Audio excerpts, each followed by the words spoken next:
Hi everyone, this is Dr. Mike, host of the free iTunes podcast, Psychiatric Secrets Revealed with Dr. Mike, but that's not why I'm here today. This is another Saving Savvy episode. This time I'm doing a product review and a recommendation. What's the product? It's right here. This is a Nikon, or as the rest of the world calls it, a Nikon D3000 camera. Now, why would I be reviewing a camera that was actually introduced in 2009? Well, I'm not reviewing the retail version. I'm actually reviewing the refurb or refurbished version, which goes for under $400. The retail version is still selling for about $600, which is an okay price, but for $400 you get a really good camera at a very reasonable price. Now this camera is the replacement of the D60, which was a very popular camera, and in many ways it's really kind of an upgrade from that camera as opposed to a true replacement. So it has the exact same 10 megapixel CCD sensor. That sensor was also found in the D40X and the upscale D80 camera, so it's a very good sensor, a lot of track record on it. It has the same image processor, and the case is pretty much the same size and almost has exactly the same layout on the back with some minor changes. So you might say to yourself, well then what's the difference between this camera and a D60?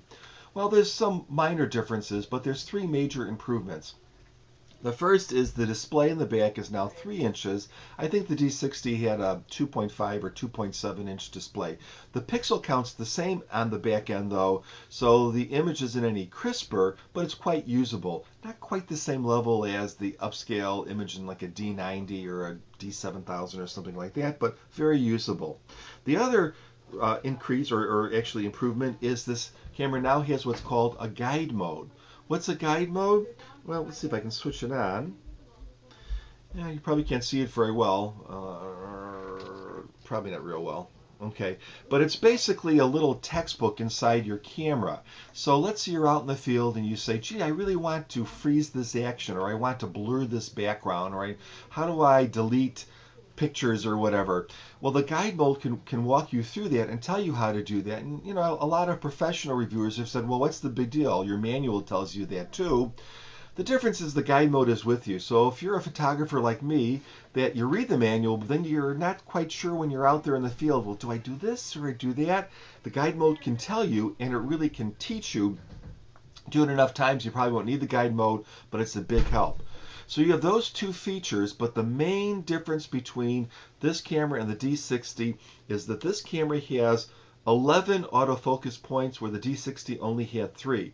So there's 11 little areas within the camera that are going to look for focusing, which means that it's going to focus a little bit quicker, maybe a little more accurately, and it's going to track better. So you'll be able to get that shot quicker on that moving subject. And that's a very significant increase. So that's a very nice feature to have.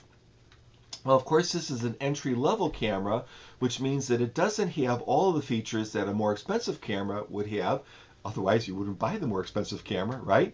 And so there are some differences between this camera and, let's say, a D7000, you know, the new top-of-the-line consumer and Nikon. What are some of the differences? Well, just think the more expensive camera is bigger, faster, better. Everything is kind of ramped up a bit. But the reality is the important things are all in this camera. And the important controls are all in this camera. And the important things like the big sensor and the ability to change the lens, that's all in this camera too.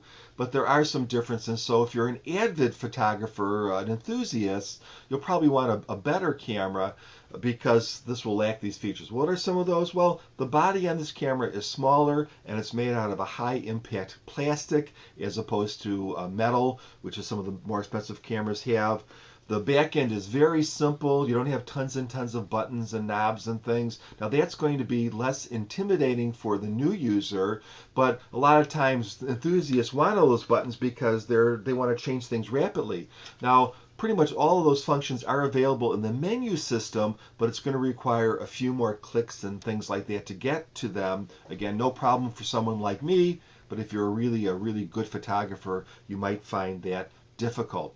So they reduce the cost and they make it simpler by reducing the buttons, but they've also removed a few features that also make the camera less expensive. So for instance, on the front of the camera, many cameras will have what's called a depth of field button.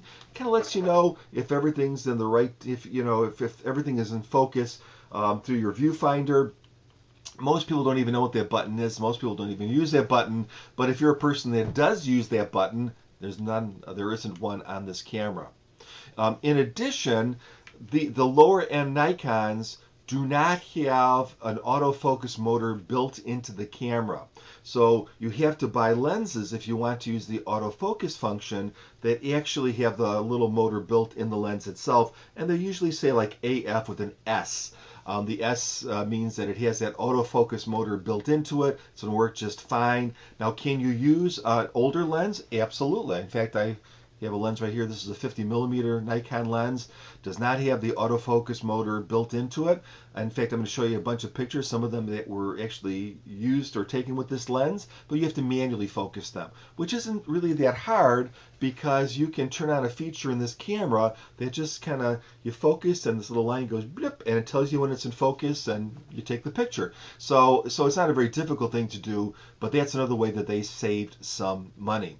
Now, Nikon also did a few things that I think are kind of what I call like crippling the camera, making it so that a higher end photographer would have to move up. So this camera does not have bracketing. So bracketing is where you take the correct exposure and then an exposure above and an exposure below, or even you could do that with white balance and other things like that.